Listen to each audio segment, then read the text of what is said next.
가장 뜨거운 이슈 오늘의 헤드라인 출발 새 아침 헤드라인 인터뷰.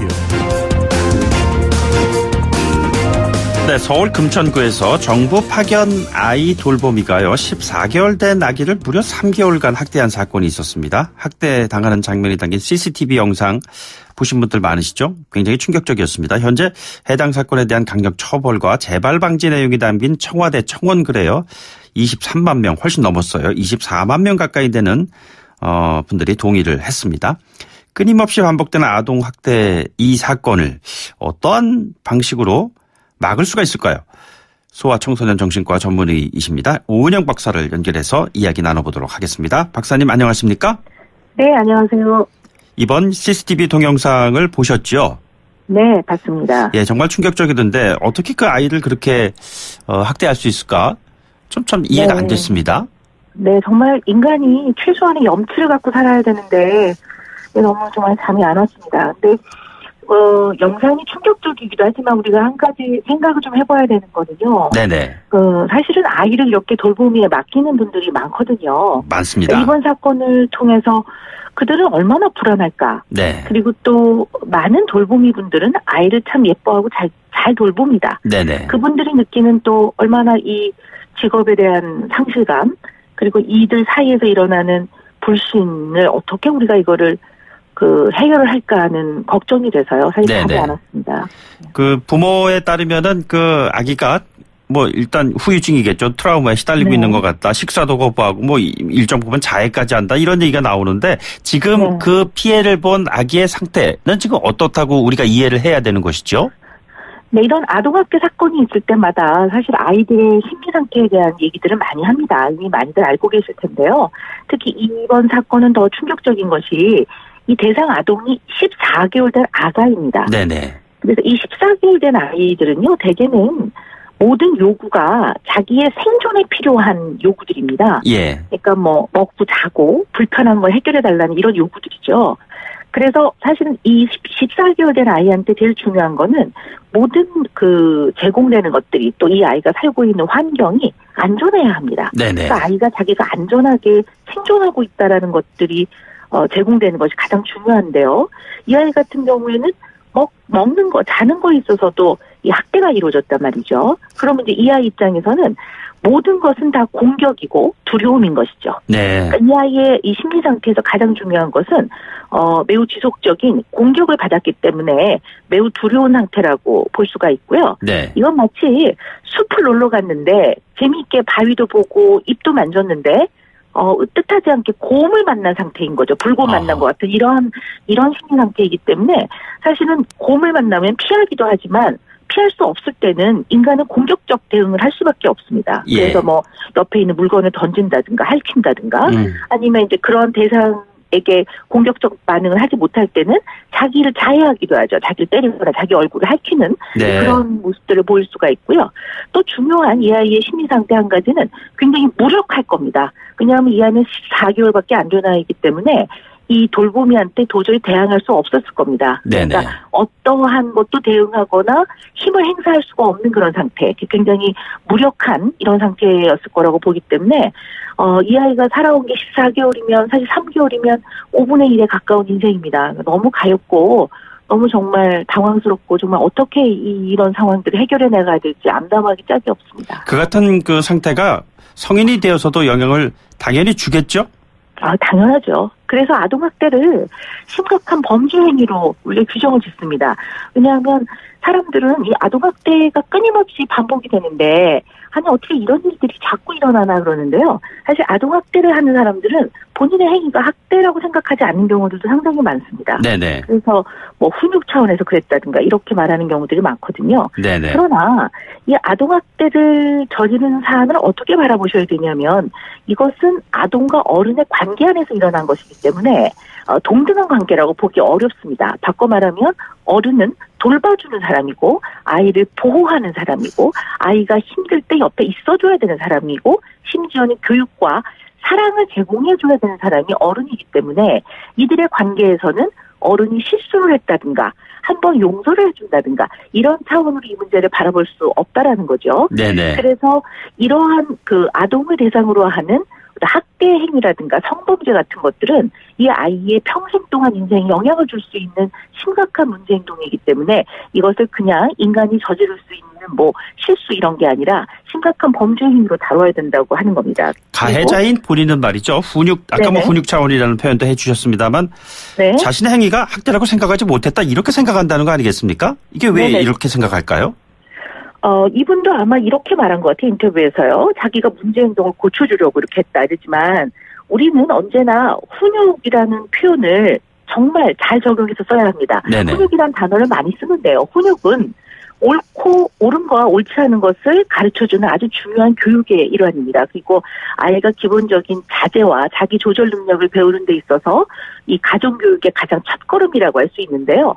그러나 우리가 아이를 가르치고 교육을 시킨다는 것은 궁극적으로는 인간답게 하기 위함입니다. 네네. 인간답게 하기 위해 아이를 가르치는 건데 비인간적인 방법으로 아이를 다루고 이것을 어떻게 교육이라 할 수 있겠습니까? 네네. 더군다나 14개월 된 아이는 이런 식의 훈육이 필요 없습니다. 아까도 말씀드렸지만 이 나이의 아이들은 모든 요구가 생존에 필요한 생리적인 요구들입니다. 예. 그래서 들어줘도 괜찮습니다. 근데 이분은 본인의 어떤 해결되지 않은 병리적인 문제가 있을 가능성이 크죠. 네. 아동학대라는 사람도 되게 그렇습니다.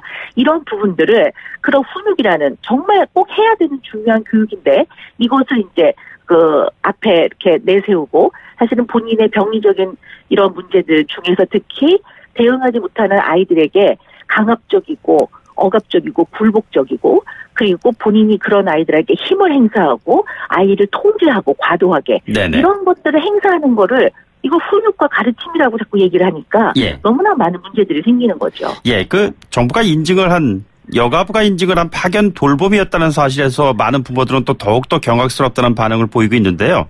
앞으로 네. 정부는 어떤 일을 해야 되는 겁니까, 그럼? 근데 우리가 이제 이런 사건을 가지고 정말 고민을 한번 해봐야 되는데요. 사실은 수준과 질을 높이는 거와 예. 양산을 하는 것은 굉장히 공존하기가 쉽지가 않은 문제들입니다.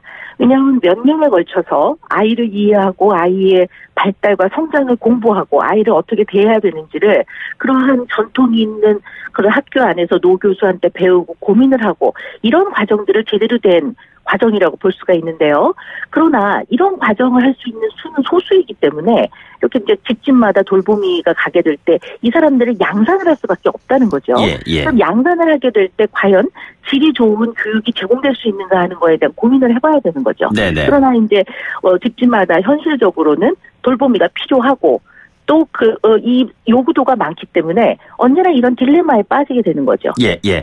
그래서 대부분의 이 아이를 돌보는 일에 종사하는 사람들은 아이를 좋아하는 사람들입니다. 네네. 그러나 이 중에 아주 일부 소수는 아까 말씀드린 대로 본인의 어떤 해결되지 못한 그런 병리적인 증상을 말 못하고 대응하지 못하는 힘이 약한 아이들을 대상으로 아주 힘껏 발휘하는 거죠. 네네. 과도한 통제를 하고. 그래서 이런 것들을 걸러내는 것이 사실은 굉장히 중요한 이슈가 된다고 할 수가 있죠. 예, 이번 정부 돌보미 서비스 보면 16시간 보수교육 받으면은 돌보미로서 네. 활동을 할 수가 있고 지금 서울의 경우에 3,500명 아이 돌보미가 있는데 이들을 모니터링하는 사람들이 한 4명뿐이다. 이거 그러면 현실적으로 불가능하다는 얘기하고 크게 다르지 않은 것 같고요.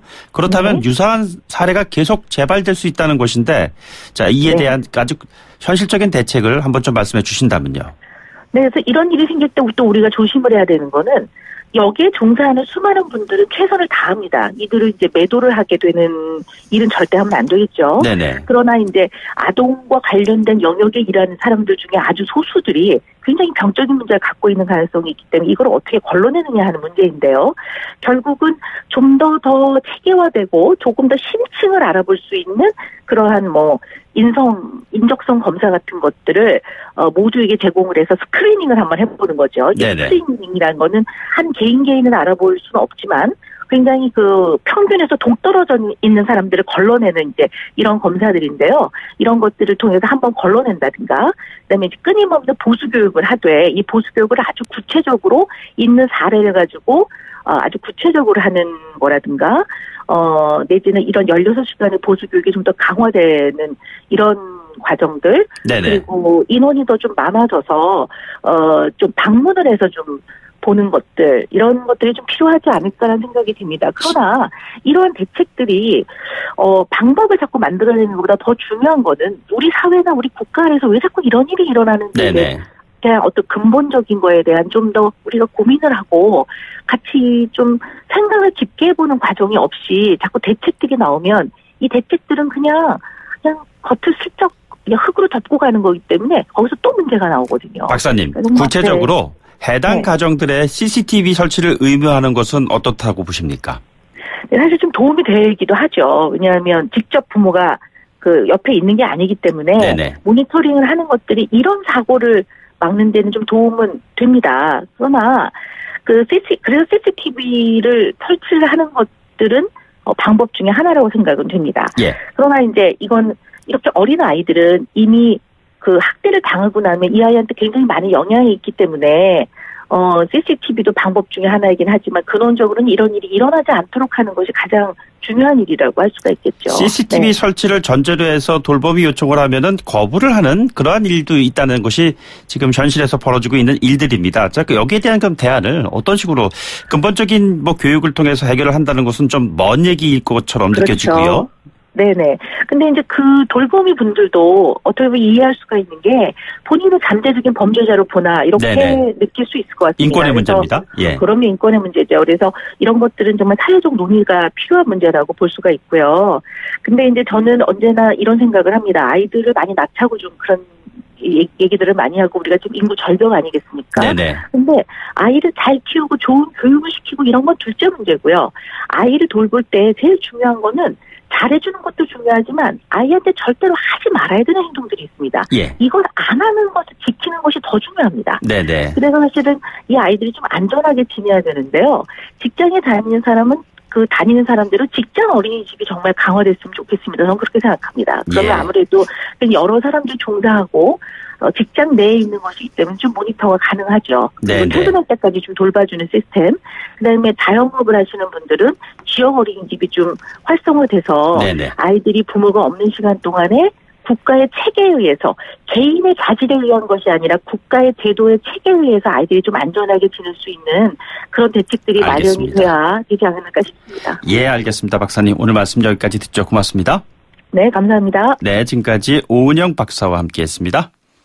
2부 마치고요. 3부에서 뵙죠.